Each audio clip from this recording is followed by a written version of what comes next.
오늘 우리가 보고 있는 말씀은 민수기 1장 말씀입니다. 우리 한번 출애굽 이후를 간단하게 한번 정리를 해볼까요?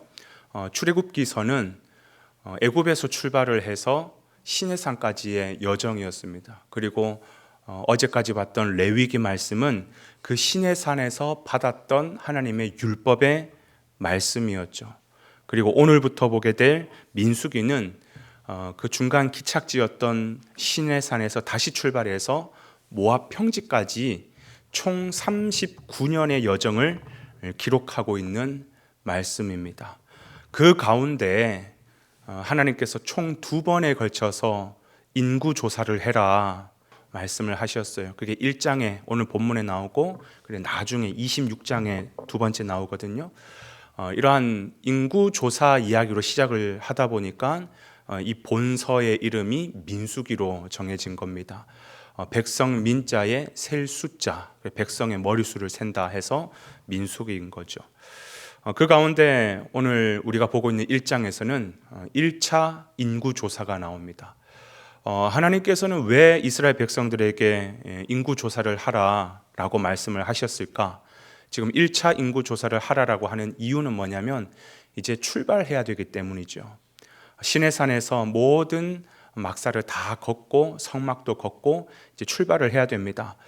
이제 이스라엘 백성들이 출발을 해야 되는데 앞으로 펼쳐질 광야의 여정을 효율적으로 일정을 소화하기 위해서 제일 먼저 인원을 체크하는 것입니다. 그리고 또 하나 가장 중요한 이유가 뭐냐면 여러분 이스라엘 백성들이 지금 광야를 지나가는 이유가 뭐겠어요? 가나안 땅에 들어가기 위함이거든요. 근데 그 가나안 땅에는 악한 가나안 7부족이 살고 있기 때문에 그 가나안 정복 전쟁을 위하여서 백성들 가운데 싸움에 나갈 수 있는 사람들을 또 확인하기 위해서 인구 조사를 하는 거죠. 사실 이 이유가 굉장히 중요한 것입니다. 그래서 이스라엘 백성들 가운데 성인 남자들의 수가 어떻게 되는지 파악을 하고 그리고 모든 인구들을 영적 무장을 시키는데 그 목적이 있는 것입니다. 그렇습니다. 하나님의 백성들은 이 세상을 살아가면서 부득불 악한 세력들과 특히 사단 마귀와 싸워야 할 때가 있습니다. 그렇기 때문에 이 땅에 살아가는 모든 하나님의 백성들, 다른 말로 하나님의 교회는 또 하나의 정체성이 있는데 그게 뭐냐면 전투적 교회라는 것이에요. 나중에 최종 완성될 하나님의 그 천상의 나라, 천상 교회는 승리적 교회라고 한다면 이 땅의 교회는 전투적 교회라는 것이죠. 영적 전쟁을 계속 치러 나가야 하는 전투적 교회라는 것입니다. 그렇다면 누가 이 영적 전쟁의 군사로 설 수 있는가? 누가 이 영적 전쟁에서 승리할 수 있는가? 라는 것을 오늘 말씀을 통해서 우리는 깨달아야 됩니다. 첫 번째, 하나님께 속한 자가 영적 군사로 설 수 있다라는 것입니다. 하나님은 오늘 본문의 말씀 보니까 이스라엘에 속한 자들 중에서, 즉 하나님의 친백성들 가운데서 싸움에 나갈 만한 사람들의 수를 계수하라라고 명령하셨어요. 그렇습니다. 이 전쟁은 단순 정복 전쟁이 아니에요.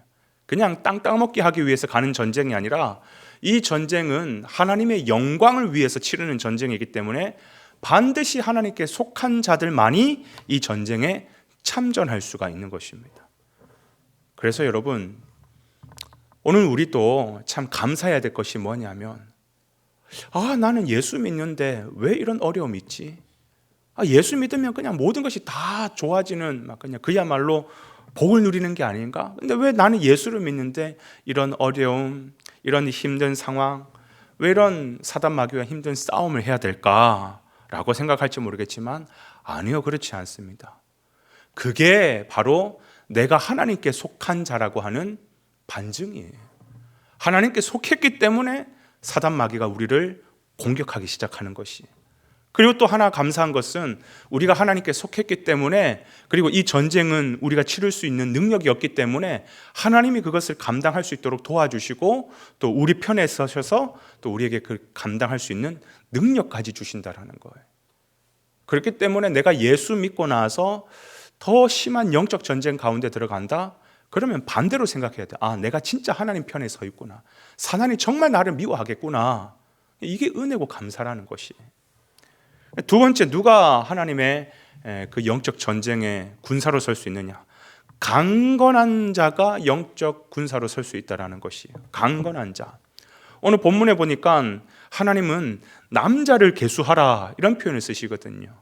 여기서 남자라는 것은 하나님께서 남녀 차별하시나 이런 게 아니라, 여기서 남자라는 것은 어떤 영적인 의미가 있냐면 영적 대장부가 되라는 말이에요. 영적 대장부가 되라. 여러분, 그러고 보면 군인들은요 강건하잖아요, 그죠? 훈련을 잘 받았기 때문에 웬만한 거에 겁먹지 않고 두려워하지 않고 또 사소한 거에 목숨 걸지 않아요. 때로는 내가 전쟁을 치르다 보면, 때로는 내가 훈련을 받다 보면 몸에 상처가 생길 수도 있고 넘어져서 상처가 생길 수도 있죠. 그럼 벌떡 일어나서 그 상처 따위야 아무것도 아니에요. 또 전쟁하러 나가는 거예요. 심지어 때로는 대의를 위하여서 목숨까지 바칠 수 있는 것, 그게 영육 간의 강건한 군사의 모습이라는 것이에요. 예수님도 그렇지 않습니까? 예수님도 나약하게 별거 아닌 거 가지고 상처받아가지고 나 못하겠어, 나 그냥 이게 십자가 안 질래, 그런 적 있으셨습니까? 아니요.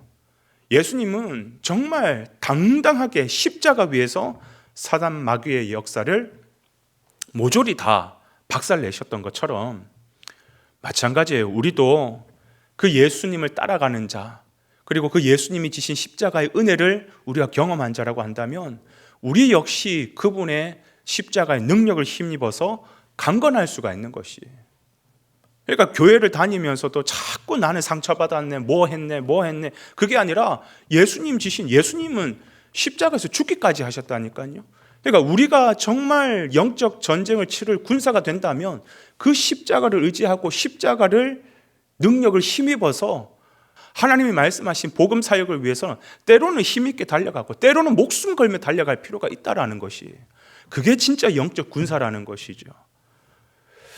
저와 여러분은 날마다 그 십자가의 능력을 덧입어 강건하며 살아갈 수 있는가, 영육 간의 강건한가, 나를 돌아볼 수 있어야 된다는 것이죠. 마지막 세 번째, 어떤 사람이 영적 군사가 될 수 있는가? 성숙한 자가 영적 군사로 설 수 있다는 것이. 오늘 본문에 보면 이렇게 표현이 나오죠. 20세 이상인 자를 계수하라 라고 하나님께서 명령하셨습니다. 다시 말하면 어린 아이, 미숙한 사람은 전쟁에 나갈 수가 없다라는 거예요. 여기서 성숙하다라는 말의 의미가 뭐냐 하면, 몸이 그냥 커서 성숙하다 그걸 말하는 게 아니라 인격적인 성숙을 말하는 겁니다. 인격적인 성숙. 여러분, 영적 전쟁이라는 것도 내 감정으로 싸우는 거 아니거든요. 내 저 다 때려 죽여야 되겠다 한다고 해서 그 사단 마귀를 때려 죽일 수 있는 거 아니거든요. 감정 갖고 하는 거 아니거든요. 특히 사단은 우리의 그 감정을 잘 알기 때문에 오히려 그 약한 감정 가지고 치고 건들면서 싸움을 걸어오기 때문에, 특히나 이 영적 전쟁은 감정 갖고 싸우는 거 아니거든요. 여기서 싸울 수 있는 그 힘은 어디서부터 나오느냐? 인격에서 나오는 겁니다. 그래서 우리는 예수 그리스도의 인격을 가져야 돼요. 예수님께서 사단 마귀가 유혹한다고 해서 막 열불 내고 성질 내고 삐지고 그러면서 싸웠습니까? 아니요. 말씀으로 담담하게 싸워서 이기잖아요. 예수님의 인격이라는 것이. 그래서 우리는 성령 충만하여 예수 그리스도의 인격을 충만하여 우리에게 주어진 이 사명의 길, 때로는 영적 전쟁을 이렇게 잘 치러서 승리해야 우리가 마지막 천상의 승리적 교회까지 나아갈 수 있다는 것이죠. 사랑하는 여러분, 오늘 하루의 삶을 사는 데 있어서도 열불 내지 마시고 또 삐지지 마시고 상처받지 마시고 시험에 들지도 마시고 영적 군사와 같이 담대하고 영육 간에 강건하고 인격적으로 성숙하여 그리스도 예수로 말미암아 오늘 하루도 승리하는 저와 여러분 되시기를 주님의 이름으로 축복을 드립니다.